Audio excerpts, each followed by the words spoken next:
welcome back to my channel, and if you are new, then a big huge welcome to you. This is my third time recording this. I'm not doing well, am I?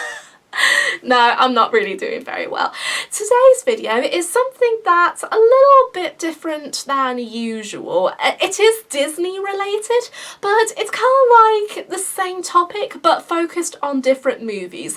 So me and my friend Connor were having a discussion whilst we were at the autism show, and I think we had that same talk prior to the autism show as well, and we were talking about different ideas of what we wanted to do, and Connor said he was going to film a video on one of his favourite Disney movies, and I said to him I was thinking about doing a similar topic as well. So we both decided that we're going to be doing two of the same videos together on our channels, but focusing on different Disney movies. So whilst on Connor's video is talking about Hercules, I'm talking about Tarzan and how it has had an impact and an inspiration on us as individuals on the autistic spectrum. This is quite a difficult topic to start, really, because Tarzan is one of the very first Disney movies I saw in the cinema, and I think it was the very first Disney movie I ever saw,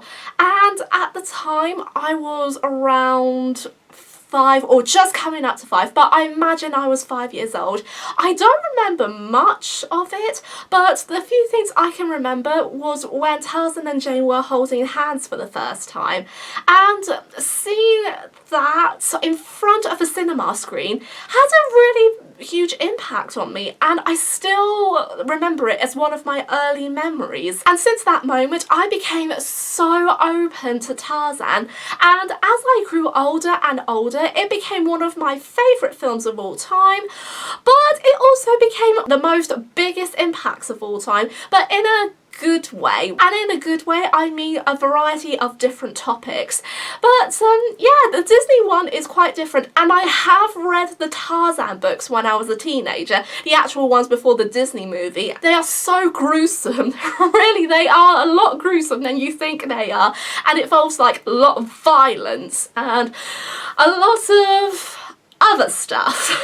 I won't probably say much stuff on this channel because I know it's not child friendly, so I'm just gonna probably leave it at that.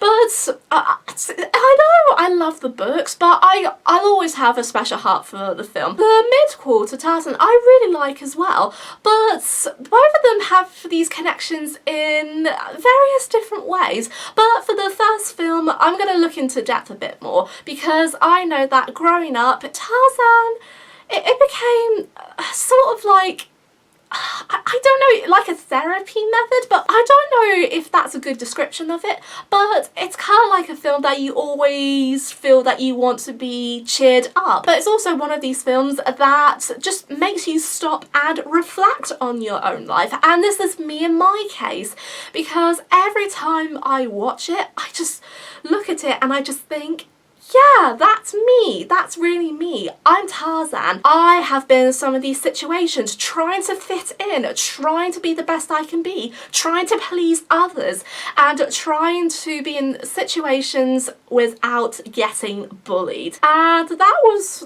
most of the things that, in a way, it was quite upsetting and stressing, not just for myself but through my own family. And in one of the various scenes of Tarzan where Carla always tries to protect her adoptive son from Kerchak, it's kind of like a mother protecting its child, and I have been through many situations where my mum has been involved in a few things that I would never stand up for myself in, and I will stand up for a few things a couple of times, especially for people who are in the autistic community and for those who have been really close friends of mine, but that is really rare.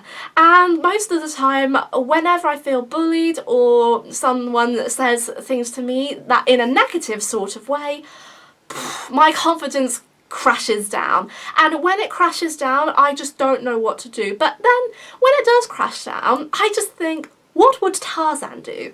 What would he do in this situation? And I just need to just have a little think about it. I don't really think about it now as an older adult. I should be looking after things for myself now, but sometimes I literally forget why am I not thinking of things like that anymore. And this is something I'm trying to get back into, but I really don't know in a bit. And I feel sometimes I feel less confident, but some people see it in a different way, which I could sort of understand, but at the same time I could sort of be like, oh, I'm not too sure about this. But I'm young and I still got a lot to learn, really, to be honest. And no one is perfect, really. I make mistakes, that's fine. And Tarzan makes mistakes sometimes, that's fine too. No one should judge that. And there are a lot of times that I could see through the movie. Judgment is a really big thing, but it's not just judgment, but there's stereotypes. There are times where a family can be torn just because of different backgrounds, genders and races, and also there are times where some people will feel lost in the world and you just really don't know what's happening. And I know this sounds pretty stupid, but for me it's true. A lot of people in this world are in a situation where something's happened and they don't know what to do, or they don't know how to react to it, or don't know what they should do in some situations. And I think that's in a way really just reflective, really. And you just have to understand that sometimes life isn't perfect, but you can make it perfect by concentrating on yourself and being yourself. And that's where Tarzan learns in the end. But I didn't really think about Tarzan's personality because I was more focused on Jane, and I'm still focused on Jane because I'm hugely obsessed with her for some reason. But as I've gotten a bit older, I've learned to appreciate Tarzan's life a bit more. And even though he's a guy and I'm a girl, it doesn't make too much of a difference. Everyone goes through some insecurities and they go through some fears in their life, but it's very important to know that not everyone is alone, and no matter how a person's judged, there are times where there are journeys ahead, and each journey is so special and so important. And when you get to the right path you feel comfortable about, then you'll be swinging through the trees through excitement. Sorry, I had to go there. I just literally had to go there. So I'm going to be drawing this video to a close, and I hope you really enjoyed this video. And if you want to see Connor's video, I will leave his link in the description box down below, and also I will include to his channel in the description box below as well, and in the cards around the video. And before I go, I want to leave you guys with a question. What is your favourite Disney film, and which film has had the most impact of your life if you are an autistic individual? And I know one person who has been with me for a long time, Byron. He comments on all of my videos each time I upload, and I know he's a massive fan of Cinderella. And there are so many others I know who've had like a massive impact, and how each Disney film is relatable to them. So yeah, I know there are some, but I want to hear from your experiences, because there are a lot of people I don't know who have that. So it'll be really interesting just to see how you guys feel about it. But yeah, I think that's probably what I'm going to do, because I'm going to go too overboard with it otherwise. And yeah, so yeah, until then guys, I hope you have a wonderful day wherever you are in the world right now. And as always remember to keep on dreaming and never stop believing. I'll see you very soon. Bye bye.